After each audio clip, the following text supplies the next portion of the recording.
Hello and welcome back to another video from Fantasy Football Scout on Euro 2024. My name is Ed. You can follow me on X @_fantasyed. Thank you to everyone watching on YouTube and listening on audio podcast. If you are watching on YouTube, please do hit the like button, subscribe to the channel, leave any comments below on questions you've got or things you want to see before Euro 2024 kicks off. What are we doing today? Well, we are going to be speaking to a guest. First guest of the content so far as we head towards Euro 2024 starting on the 14th of June. His name is Gianni Intro. Regular viewers of the channel and viewers of FBL show and viewers of all sorts of other stuff will know who he is, but if you don't, then, well, he can introduce himself in a second.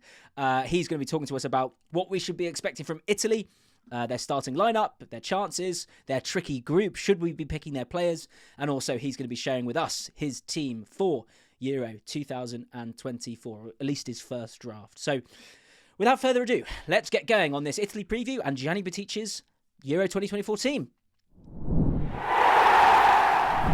So here I am with the guest, Gianni Intro. Many of you will know him, as I said, a good friend of mine, known him for a number of years now. Gianni, how are you?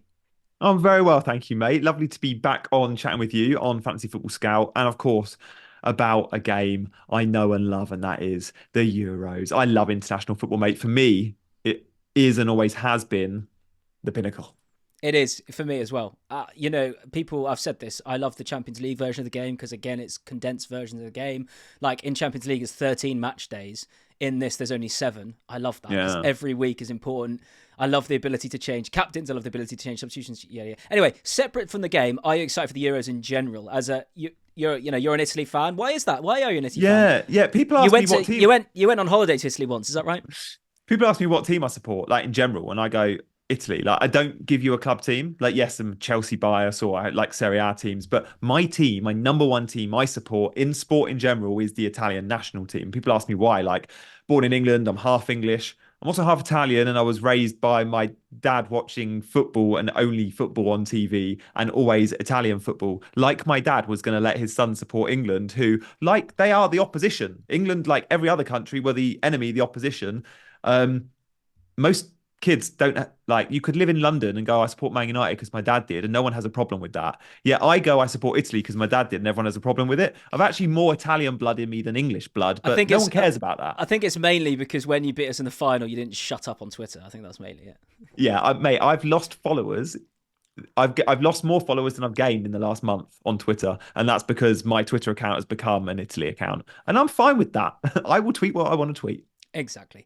And today with you, we are going to ask a few questions about how you think Italy line up. I've got a couple of questions I want to ask you that I've kind of been discussing on the videos I've done so far. And also we'll see a first rough draft of your team. I know it's not the final draft, but we'll have a look at that and see what you're thinking. I'll ask you some questions about that as well.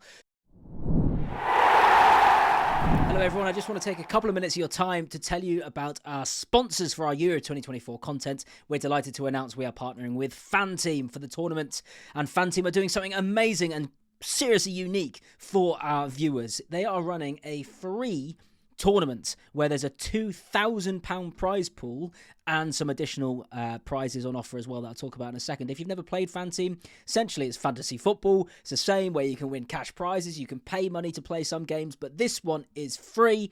It's basically the same idea as the Euro proper game, apart from you can't move your captain every day, and your bench players will stay on the bench unless people don't play in your first team like FPL, and then they get subbed on.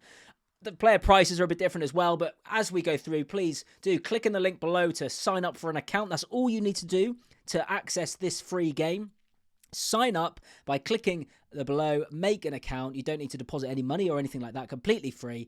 And the competition you'll see on there is actually passworded. It's the Beat the Pundits League. It's passworded, and the password is, don't tell anyone, Pundits 2024. Okay, Pundits 2024. Now, the winner will get £500, but there is a £2,000 prize pot. In fact, I'll put it on the screen now for those watching on YouTube.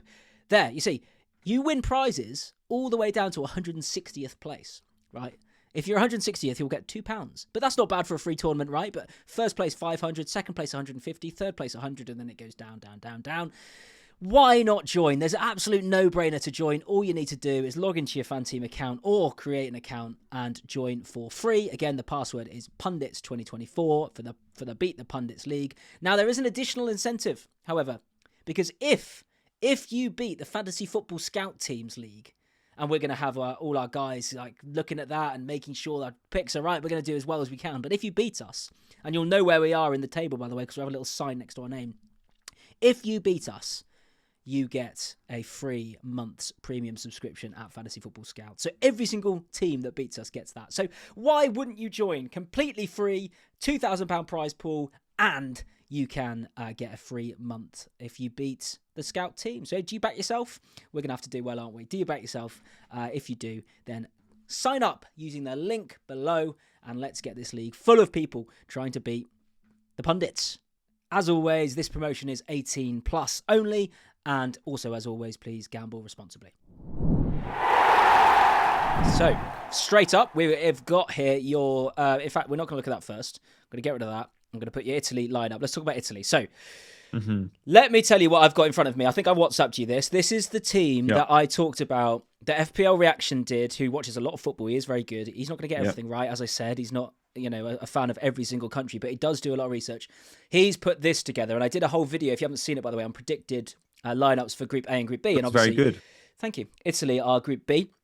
So let's talk about it then, because I've got a few questions. Let me just read out the team for those listening on podcast, by the way. Let me just read it out. So it's Donnarumma in goal. I think that's self-explanatory.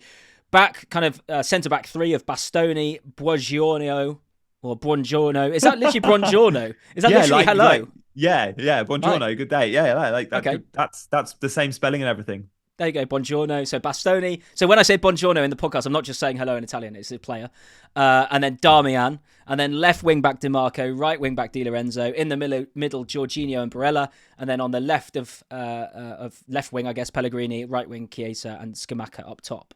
Yeah. So first question, which is a bit of a big picture question. Do you think that is correct? It's Gianni? Very close. What we don't know yet, and we actually don't fully know the formation. When FPL Reactions put his first 11 together a couple of weeks ago, he actually had a back four, and I commented saying, dude, I think it's going to be wing backs. But we don't know. Spalletti's only been in charge 8 games. The first 6 games, he played a 4-3-3. He's always done that. The last 2, which were in March, he mixed it up. And he went, I'm going to play the Inter Milan formation because 4 of the back 5 could be Inter Milan players, by the way. Let's play with wing backs. It won't be 4 of the back 5 anymore because there's injuries. It suits Italy to play with wing backs. That some of their best players are the wing backs. They've got centre backs that are used to playing in a 3. We're recording this before Italy play Turkey on Tuesday night. Off the back of that game. Are they playing tonight, are they? They're playing tonight. So when does this go out? Does this go out before the Turkey game? No, we're probably going to put this out tomorrow. Wednesday. So I think what we'll be saying after the Turkey game is that's confirmed. Italy are playing a back 3. There is a slim chance we see them set up in a 4, but let's assume it's the 3, which I think it will be. Although Spalletti isn't known for the system, but it worked in the March friendlies. Then it's probably the hardest defence in the entire tournament to predict. 1, because we don't know if it's 3 or 4, but 2, there's so many options. The injury to Acerbi massively helps. Buongiorno will, I think, start in the middle of the 3. He's had a really good season for Torino. He's been today linked with Napoli. Conte wants him. 24-year-old, rock solid centre-back. We've also had the injury to Scalvini. He did his ACL. Yeah. So the back line, I think it'll be Buongiorno centre, Bastoni left centre-back. It's the right centre-back we're really unsure on. Does he go for Di Lorenzo? Does he go for Darmian? Di Lorenzo is a full-back. He can play wing-back. He can play right centre-back. But Darmian has played in this system all season for Inter. He kind of rotates with Benjamin Pavard for Inter in that position. And if it is Darmian, does that then put Di Lorenzo at right wing-back? If it does, he's a way better fantasy option, right? A 5.5 wing-back we like very much. Bastoni and DiMarco down that left-hand side are both nailed. That's it. They're the only 2 we know are absolutely nailed of the 5. Thank you for that. That's good. And I guess, for me, not playing Di Lorenzo at right wing-back when he's been so effective for Napoli for a couple of seasons is crazy. But in a 4, he's not used to playing as a wing-back. He's effective in a back 4. And when Italy played the Euros last time round, when they beat England in the final in their own backyard, it was often in attack.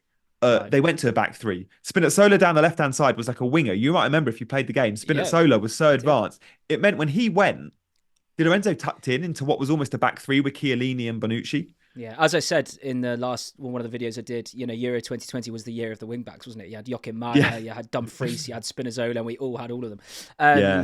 Okay, look, would you ever buy? Here's one question one I had in my head. Right, I know we've only dealt with the defense so far, but that's okay. Question one: would you ever get, even if Di Lorenzo is right wing back, Di Lorenzo for 5.5 when you can have DeMarco on the left for 5?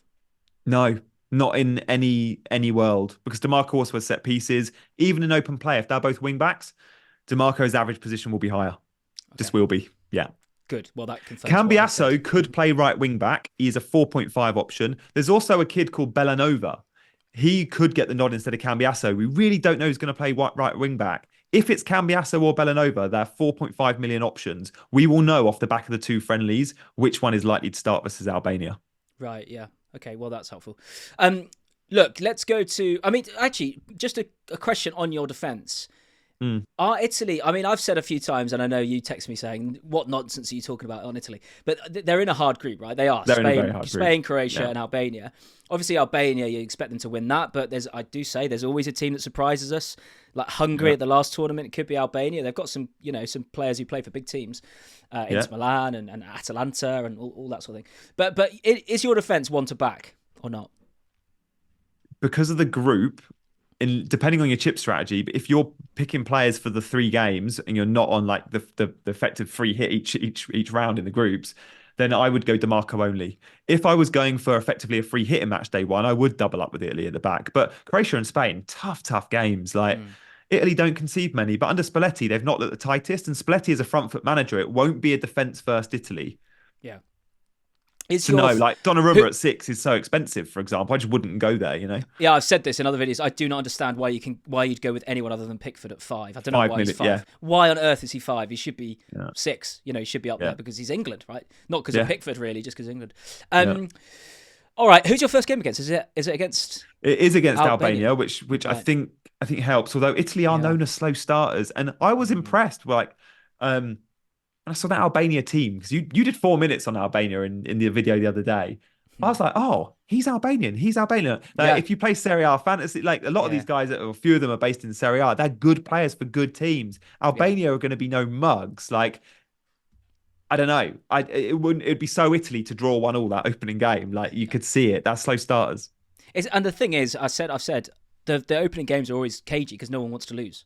Yeah. Everyone just do not lose. That's the main thing. So it wouldn't surprise me either 1-1 or something like that. But yeah, I mean, at the moment, as people know, DeMarco's the only player from Italy in my team. Oh, no attackers. What about Scamacca or Chiesa? If you don't fancy them.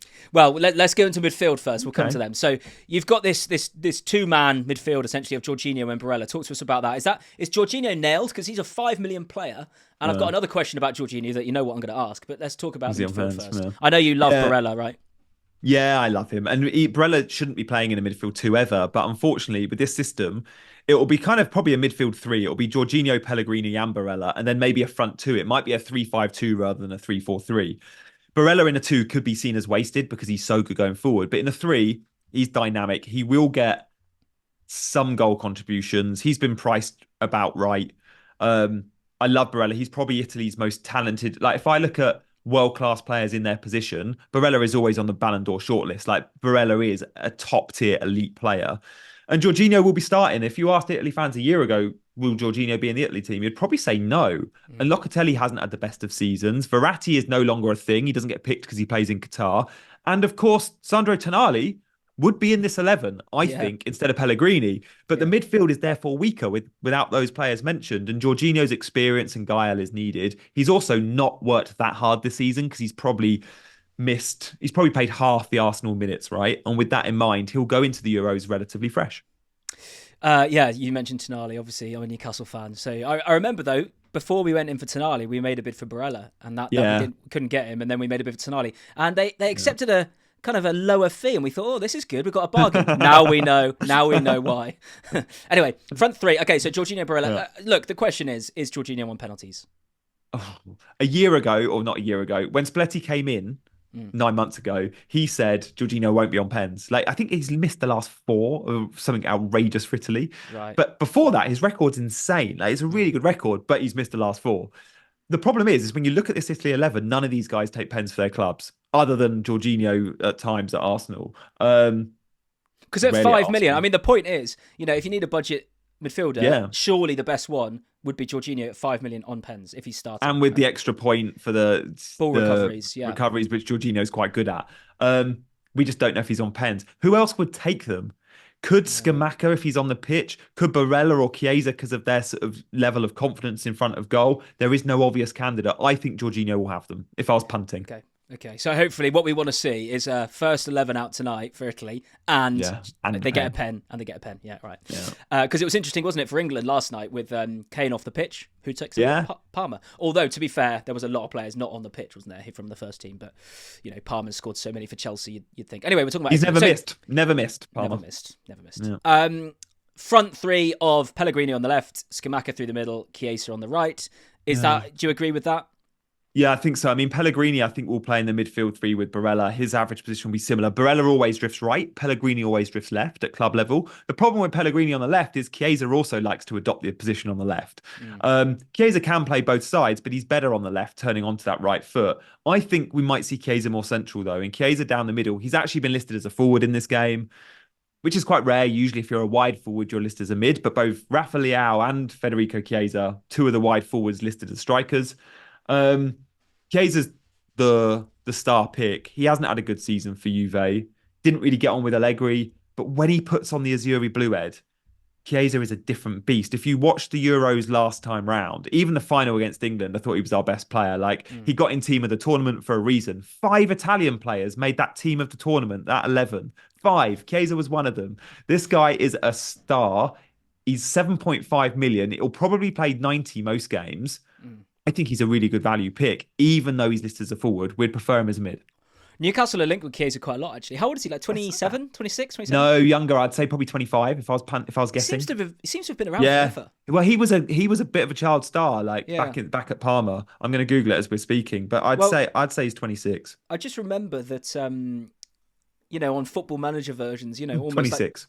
10 years ago, I felt like he could pick him. So maybe he was available as like his wonderkind at 16 years old. I don't know. Or it might have been his dad. He has got a famous dad who also played for Parma and Lazio. Maybe that's that. Maybe I'm thinking of Championship Manager 97, 98. I don't know. Which I have played a lot of. His dad played in Euro 96, for example. Okay, right. I don't think I'm thinking of that, but anyway. Scamacca, great end of the season, right? Mate, phenomenal. This is a guy that wasn't getting in the Atalanta 11 at the start of the season. But if you go by his last 10 to 15 games, he's probably averaging almost a return a game. He doesn't ever play 90 for Atalanta. He pretty much always comes off after the hour mark. I don't know if that's a Scamacca thing, and he has had his injury problems, or if that's a Gasperini thing. But I do think even for Italy, if he starts, and I think he will, even though Gasperini's never started him, it's always been Retegui who's done very well for him. I think it's 4 goals in 6 games or something for Spalletti. But I think we'll see Scamacca, but we'll never see him for sets of 90, which slightly lessens the appeal. I'd rather spend the extra 500,000 on Chiesa, I think. Okay. Although he might be in my team because I can't afford Chiesa. Yeah, well, that does happen. Budget and everything. I mean, look, for me, Jorginho and DiMarco are the ones that stand out. Players like Scamacca, obviously, I played Serie A and like you did Serie A Fantasy and knew how well he'd done. But again, it's just one of these strikers who's you've only got 3 slots and you're going to want Mbappe, you're probably going to want a Kane, you're probably going to want Lukaku or Ronaldo, and then you think, well, no one else can. Who would you drop to put in a Scamacca? I mean, how much? It must be 7 million, 7.5, is he? Yeah, I think he's 7. Chiesa 7.5. There's also that price point. You've got like some Mitrovic, I think could be a wild card shout. You've got Sesko. You've got loads of options. All right, well, thanks for that. So Lewis did a pretty good job then, and it's just a couple of... good. I think it might be a 2 up top rather than a 3. I think Pellegrini is a bit deeper, and that's where he plays for Roma. But let's see. That right wing-back position is the most intriguing. If we get Cambiasso or Bellanova, right wing-back at 4.5, get him in your team. Yeah. Suddenly that becomes an option because Di Lorenzo, as we said, 0.5 more than DiMarco, no point, but Cambiasso less, then why not? Let's look at your kind of first rough draft. I know you've there you go straight away. Triple Italy, of course. So for those at home, I'll just read it out. On the pitch, he's got Verbruggen in goal, Theo Hernandez left back, Mittelstadt. Well, sorry, not left back. There's no positions there, but Verbruggen in goal, Theo Hernandez, Mittelstadt, DiMarco, and Buongiorno in defence. Good day. And then exactly on the bench, he's got De Ketelaere or whatever his name is at Belgium. In midfield, it's De Bruyne, Wirtz, Sane, Fernandes. Oh no, De Ketelaere is a midfielder. Sorry, Mahler Yeah. is the fifth defender. Sorry, Yes. Joachim Mahler, and then in goal the defender is the sub goal. I've done this awfully. The You've sub goal. absolutely butchered Start it. again. The goalkeepers are Lunin and Verbruggen.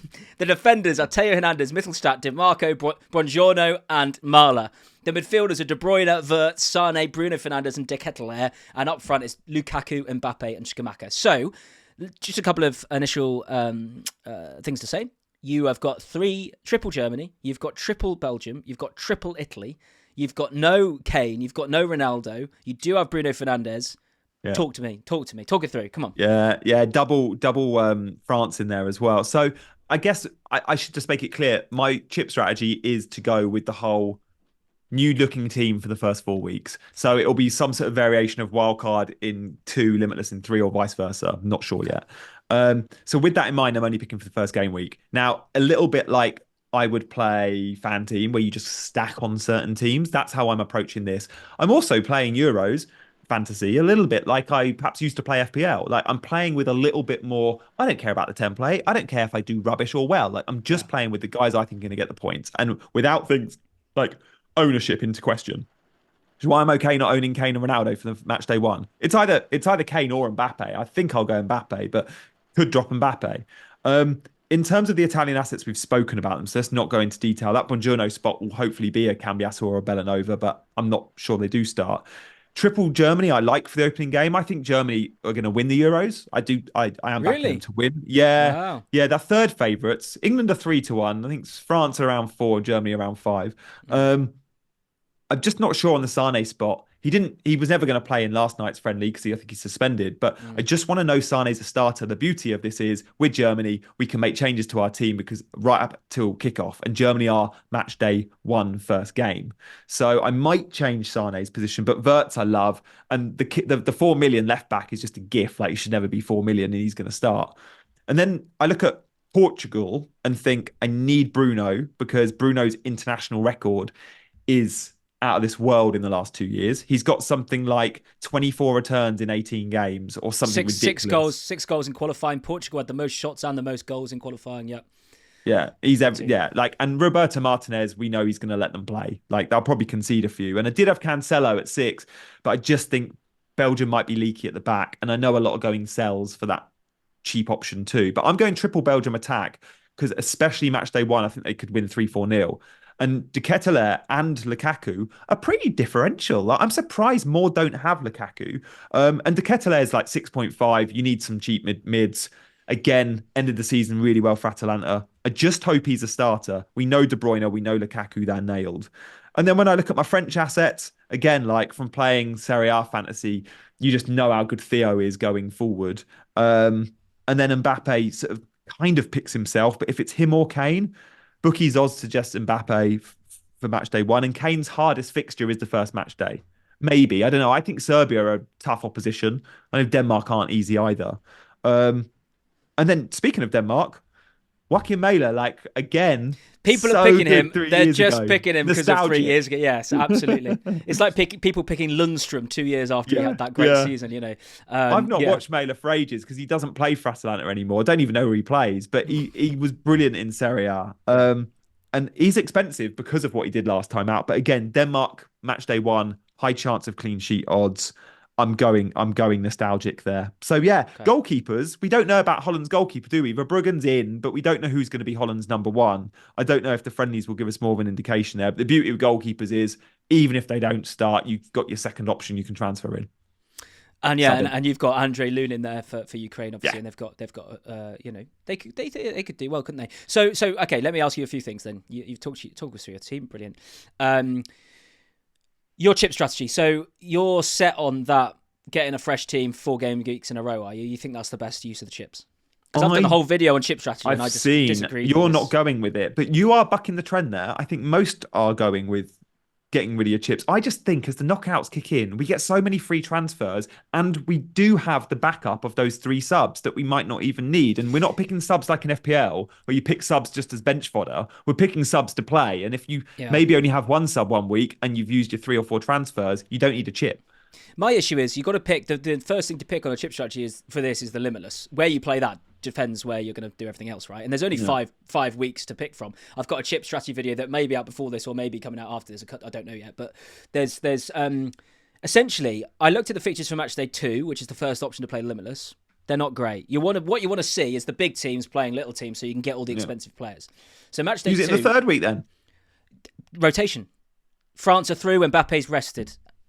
England are through, Kane's rested. And then suddenly you've got a free hit, but you're not really using the Limitless for what it's designed for, which is to spend this big budget. So are they rested though, Ed? Are they rested when know. You could feel finish top or second? Like that position is so important. True.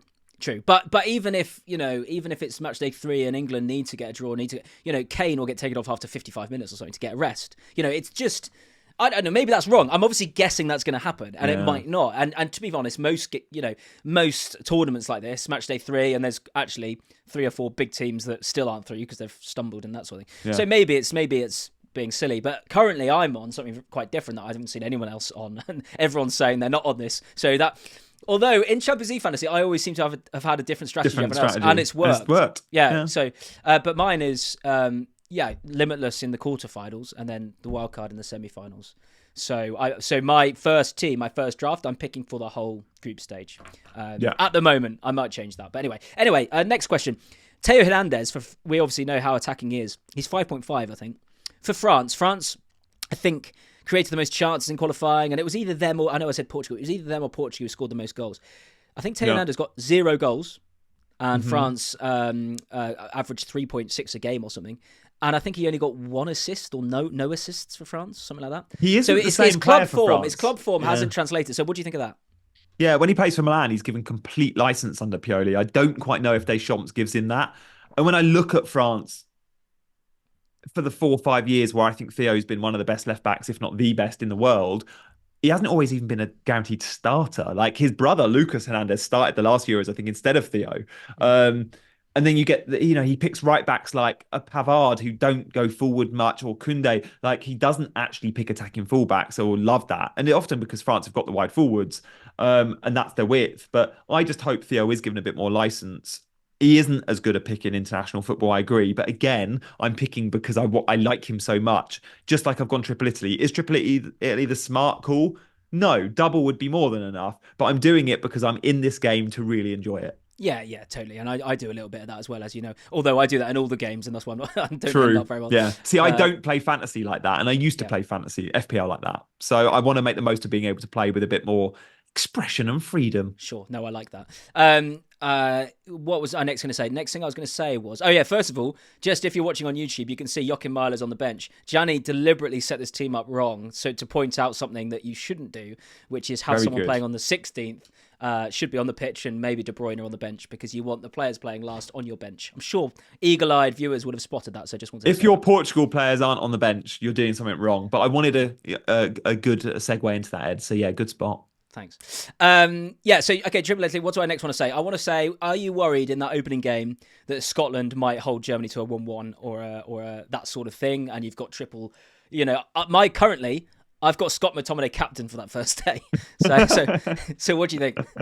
Yeah, look, they could, of course they could. Scotland, of course, some upsets. Scotland were amazing in the group stages, was against Spain, but I just think the home advantage for Germany is huge. And I don't have Havertz in this team, who I actually would quite like. And look, Scotland, apparently, I heard on the radio today, Scotland are taking 200,000 Scottish fans are going out to the Euros. It's going to be madness. It's actually the whole of Scotland. Yeah, so it's a government thing. It will be an amazing atmosphere. Scotland, I think, will be quite good away from the Germany game, or maybe even including the Germany game. But the beauty of this is, if Germany fail in the first game, you sub them out and you've still got quality to come on. And that is why we build 15-person squads in this game, not 11. Yeah. Do you know how many returns Scott McTominay got in 8 qualifiers? Was it more than anyone else? It was quite high. He got 8. He got seven goals and 1 assist. He turns into sort of the Brian Robson of that team, kind of arriving late in the box, and it's incredible. But it's good. The thing with this game, as you know, and as I reiterate to people watching, is with the captaincy chip, because you can move it every day, you can take real risks on the first day. There's no point going with your captaincy chip the same captain everyone else is going to have, like Gianni has here, Florian Wirtz, right? Boring, right? It's no point. No, but I'm going Skamaka second game.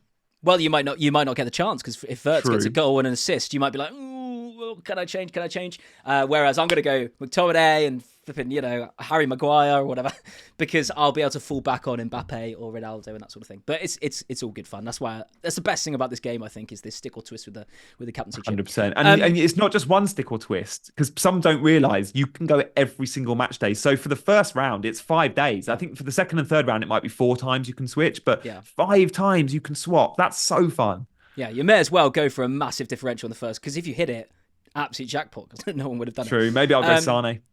Yeah. Well, I don't think he's going to start. He's not in our predicted lineups actually. But, yeah, I found that interesting. I think he might, but let's see. The beauty is with Germany, we can make those changes. It's just who does he come in for? Because Havertz will start, Musiala will probably start, Wirtz will start, Gundogan will start, and that's the front kind of 4. And then it just puts Gundo in one of the 2 sitting positions, doesn't it? If Sane starts, Gundo is one of the 2. Ahead of Andrich or whatever his name is, maybe.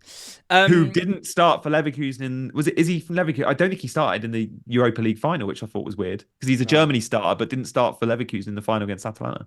We'll see. You've got De Bruyne. De Bruyne, obviously, we all know De Bruyne is absolutely class. No one's got De Bruyne, have they? Well, it's interesting. Why. I mean, he's 9.5. He's quite expensive. But for Belgium, he only played 2 games in qualifying. No goals, no assists because of injuries. So it's not like De Bruyne and Lukaku. Lukaku was the top scorer in qualifying with 14 goals. He broke the record. That's a record ever. It wasn't like De Bruyne set him up for all of them. De Bruyne wasn't even on the pitch for most of them. So you're just, I guess you've picked De Bruyne because we just know what he's capable of. It's his last chance, mate. This is De Bruyne's last chance to win anything. Like, we speak about that Belgium golden generation. Well, that's kind of been and gone. Like, that golden generation included, Vertonghen. It included Alderweireld and Havertz. It's kind of gone. A few of them. You mean Hazard? Did I say Havertz? Yeah. Chelsea. There's a few of them still hanging around. And there's this new wave, which includes, Tielemans and Trossard. They're a good team. We saw against England in a friendly recently. We know on his day, De Bruyne is the best creator in world football. On his day, and he could turn it on this Euros. Like, he's, again, a bit like Jorginho. I said he hasn't had a ton of minutes this season. De Bruyne was injured for the first half of the season, more. Like, he should be relatively fresh. And I don't know. I don't know too much about the way Belgium set up and their manager, but under Roberto Martinez, I never felt like they would win anything. And I think that'll be Portugal's downfall again, not an elite manager. Now, Belgium, I don't think have an elite manager either, but they might just give De Bruyne a little bit more responsibility in there. Very good. Well, thank you very much, Gianni, for telling us about Italy and about your team. Is there any last piece of advice you'd give our listeners and watchers on how to play the game or who to get or anything like that? I think look outside the box of just those that play in the Premier League. It's so easy. I mean, I've just spoken about why I picked De Bruyne because I know him, but there are so many options out there of good picks from other leagues. And I remember the last Euros, it was Serie A players who dominated. We spoke about those left backs or the full backs. I think they're all in Serie A. And Atalanta, a team in particular, had loads. I think the likes of Malinowski and stuff were popular. This Euros, we don't know, but there's way more to this game than just those Premier League players. And actually, I think England, whilst I think they'll finish top of their group, I think Serbia and Denmark are 2 tough games. I don't know if we quite see those high-scoring 3-4s. And with this game, we should always chase upside, which is why the likes of Belgium and Portugal, with their groups, I think we can see more 3-4 goal games. And that's why I'm willing to punt on those teams fairly early. Of course, there'll be a time when we all have Bellingham and Kane double up by the time it's the quarters or the semis. But for the groups in particular, I like Belgium and I like Portugal. 2 more questions before we go. Who's going to win the tournament and who's going to be the top point scorer of the tournament? Or Germany to win. And I fancy Lukaku. I think Lukaku could go mental in the groups. And with that, you go and score 5 goals in the group stages. It doesn't matter that you're out in the quarterfinals. You get all your points early for Golden Boot. So I'm going to go Germany and Lukaku. You're making me want to go back to Lukaku because he's cheap, isn't he? He's 9, he should be more. He should be more than that. I've got Ronaldo in that spot at the moment, but maybe if I really wanted Ronaldo too, though. Yeah, I just can't. I can't envision that because he plays on the last day, so you could captain him, and it's just I love Ronaldo, and I can't imagine watching that game not having him captain or not even having him. It's just going to be painful. You got Bruno though, haven't you? Yeah, I know, but yeah, so he kind of covers it. He kind of I want them both. Yeah. I mean, Ronaldo got 10 goals in qualifying and Bruno got 6. Yeah. I mean, and they had so many goals. Anyway, thank you very much, Gianni. Gianni, tell us about your channel. You've got a channel. What is that? How can people follow that? Yeah, if you just type my name into YouTube, it's actually original name. It's the Gianni Battici YouTube channel. I wasn't going to do any Euros content. I was just going to do big on FPL pre-season, and then I realised I could make a video just about Italy, so I've gone and done that. You just I can talk about my Euros team, which is a game I absolutely love. Why am I not doing so? So I've decided I'm just going to do one team selection video before every match day, and it will be like a locked team selection. Like there won't be any of this all deadline stream and I might do this, I might do this. This will be my 15 players, 100%. I'm locked in. So well worth watching. So do come along and subscribe. And I'm sure it'll change from this team, won't it? Yeah, Before. So do go it over will. to watch it as well. I might go Ronaldo and Lukaku after that back of that discussion. I might just go without Mbappe or Kane for match day one and just go Ronaldo, Lukaku. Follow your heart, brother. Follow your Yeah. heart. Look, thank you very much. We may see Gianni again at some point, maybe if his wife allows him to come on again. But thank you very much, and see you in the next video. Thanks, mate.